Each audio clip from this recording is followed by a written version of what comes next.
But when it comes to the Kanonjagdpanzer 105, again, my pronunciation is going to be terrible live here.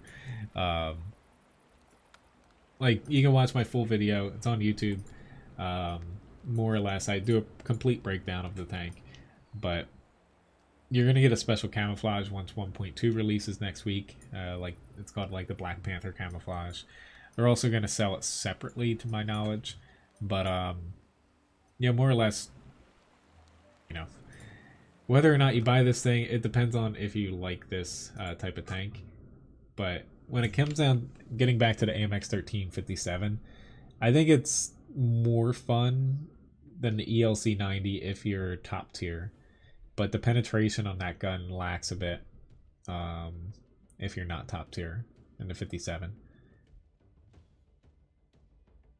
But the way I do tank requests, Peter, since I think this might be your first stream, you know, I take them every single stream to where just exclamation point request, press space, type of tank like you did, and I pretty much just go one at a time. I mix them some grinds throughout the stream to where, you know, you can pop more than one in the queue if you would like. It's just you only can do one at a time, if that makes sense. So since I just got through the 57, you can pop another one in. So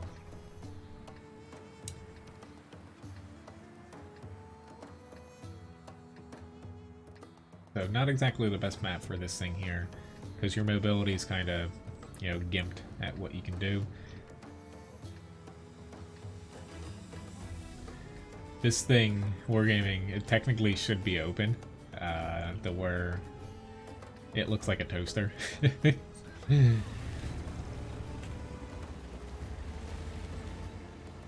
Like, when it comes to lights, like, I know what I should be doing to play them, but I tend to press a little too hard on them for my own good. And sometimes just to see if I can get away with, you know, playing a little bit too aggressively.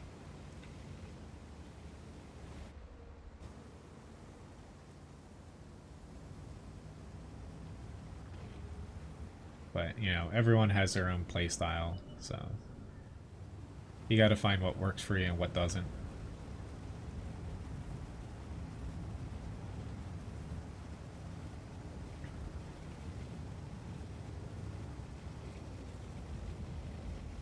Yeah, I can pick either south or north. I have a feeling they're gonna have more people in the north up here. It's just a lot of people know about this spot now, so you don't always get good results.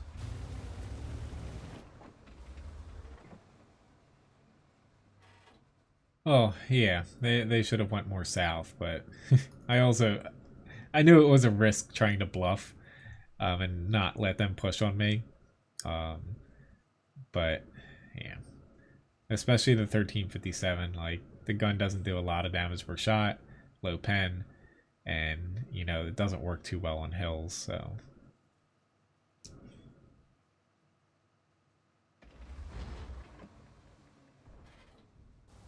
Alright, so far, here we go, we got one tank.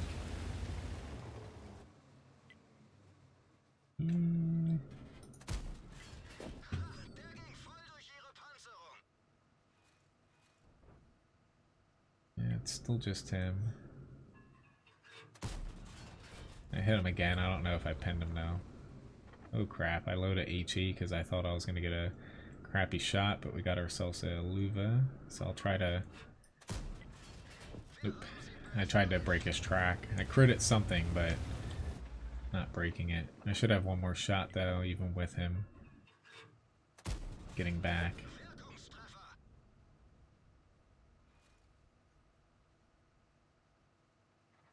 Trust me, you know, I made the review for this. I know how to pronounce it. It's just, please respect that I can't pronounce everything.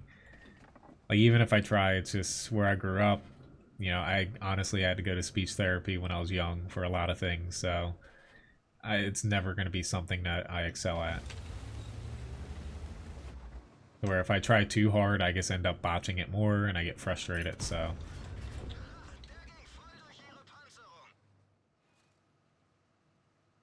Not everybody's perfect.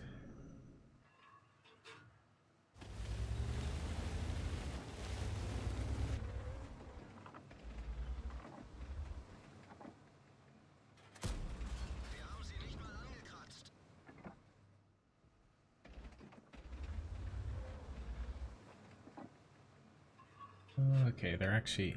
Why are you pushing there, dude? We lost the south, kind of.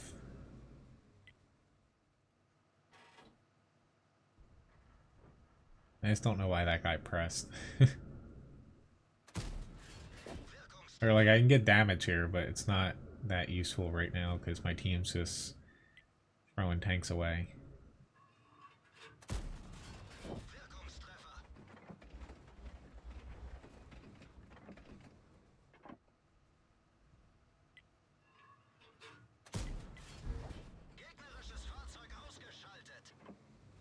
I still don't know if that Centaurian stayed out there. I don't think he did. But I'm just looking at the south to where I'll have to do something sooner than later since nobody else.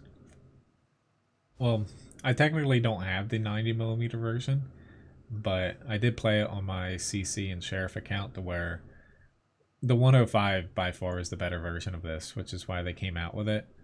The 90, you know, the lack of alpha isn't that big of a thing since it has more DPM than this, but the main issue with that tank is it was a historical premium tank, more or less, to where the base pen was like a little over 210 or something, I think 220 maybe, but the premium pen on it was like capped at 250 with heat with low shell velocity, to where it was just bad for tier 8. Like if you came across anything with armor or if you're a bottom tier. So it's still like the 90 can be a fun tank, just if you're given like an open map and stuff and don't have a ton of armored targets. But this is definitely the better version by far for, like, you know, say if you had to play 20 battles in each. Because the only thing different between the tanks is the gun. The rest of the tank is the same. I should have stayed. I didn't think he was going to pop back out, especially as far as he did. Crap, I didn't even see. When did the Udes get up behind me? But, you know, picking this tank up, like, if you already have, like, a Scorpion G, you know, there's no reason to get this when it comes to, like, a crew trainer, the same with the Jagdtiger 8.8. But if you like playing, like, the E25 and, like, fast tanks like this, you know, you'll like this tank. Just really, again, like, the downsides of this, low DPM and no crew training as far as, like, using it for German TD crew training.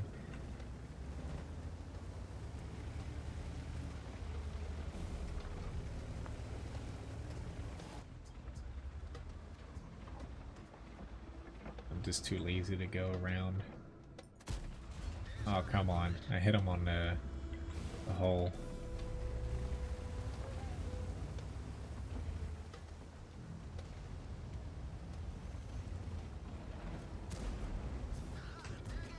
Yeah, I still have a little bit of HP to play with.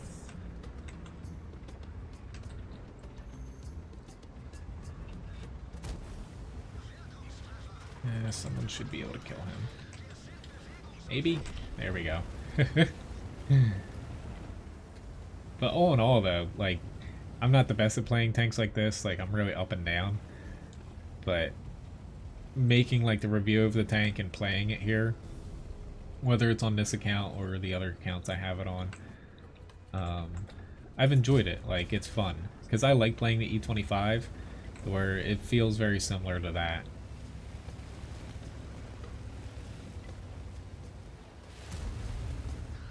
And the higher alpha on this, like, it makes it play completely differently than the 90mm.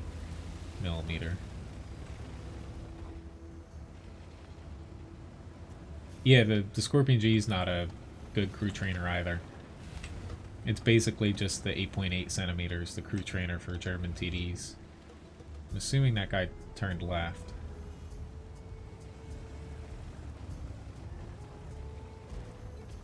I missed that.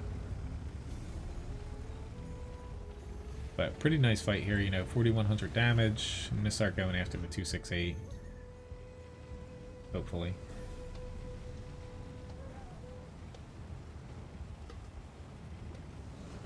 But He drowned himself. Awesome. But again, like, is this tank perfect? No. But for the role it plays, like, if you have a spot on the map to where you can play, like, the long-range support, there's nothing wrong with the gun, like, except for the slightly low DPM. Like, that's just the main knock against this tank, because it has, you know, it has the mobility, which we actually aced it here, believe it or not. So, you know, basically, you know, it was a pretty good battle, I guess, being bottom tier, 4,500 damage. I didn't think it was going to be an ace, because I wasn't spotting my own damage. But, like, when it comes down to it, it's really picking this up. Like, right now I have all three of these premiums. I just don't have the 90mm. Like, crew training here with the larger crew. The Scorpion G, you know, has 4 crew members as well. So these two aren't really good crew trainers, obviously, compared to 8.8. But if you go to into the comparison here, like, I have a full review on YouTube, obviously, you know, separate review.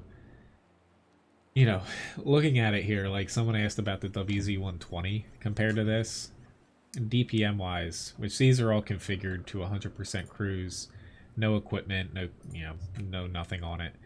But you can see the DPM is just crazy on this compared to the 105. Even the 90 it beats out. Scorpion G has better DPM, you know. So the DPM is the main drawback of this tank, but it has the best penetration, standard pen and premium pen wise. The 90, as you see here, sits at 238, and then, so it's a little higher than I thought, and then 250 with heat, which is terrible, considering 238 for your standard rounds better and more reliable.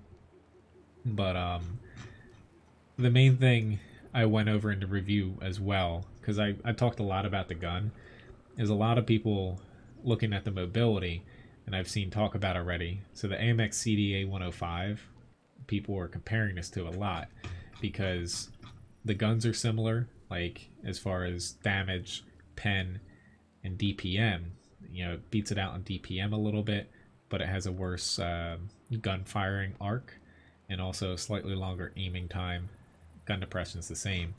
But if you look at the mobility, CDA has like insane specific power, but it has a lower top speed, much worse traverse speed. Like the AMX CDA turns like a boat. The Kanonjagdpanzer 105, again, deal with my pronunciation. More or less, the hidden terrain resistance that I don't know why they don't show it in the client here, but you can find it on third-party websites, is half of what the CDA 105 is. So the CDA 105, like, it does not turn well at all. Even given the low traverse speed, like, the terrain resistance is terrible. So this tank just blows past it. You know, it's like a hover tank. It doesn't really get affected much by like soft and moderate ground. You know, it does slightly, but compared to other tanks, it's really mobile. It feels like you're playing a light tank as far as how it turns, how it accelerates. So that's one thing that some people might overlook. But, you know, to me, it does have the fun factor, but in the grand scheme of everything, like, it doesn't have the crew training, and the low DPM does hurt it a little bit, but it's not that big of a basically negative on the tank to make you not want to pick it up if you like playing, say, tanks like the E25, or basically, you know, mobile long-range TDs. It fits well into that role, to where I could see them giving it a little bit more DPM. Like, this is higher than my comparison, given the crew and stuff, but they still wouldn't be able to buff it too much, because if they buffed it too much, then, like, right now, like, the CDA is a pretty darn good tank. You don't see tons of them, but if they gave this, say, more DPM than the CDA, then the CDA is kind of crappy in comparison, and given that it's slower, the armor only works against tier 6s, so it's kind of a fine line they have to tread, to where it's pretty well balanced right now. It's just whether or not the map and your team, your role fits in with them.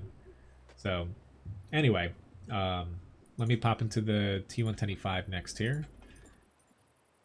Hey, I guess I'm glad I got another ace there in that tank.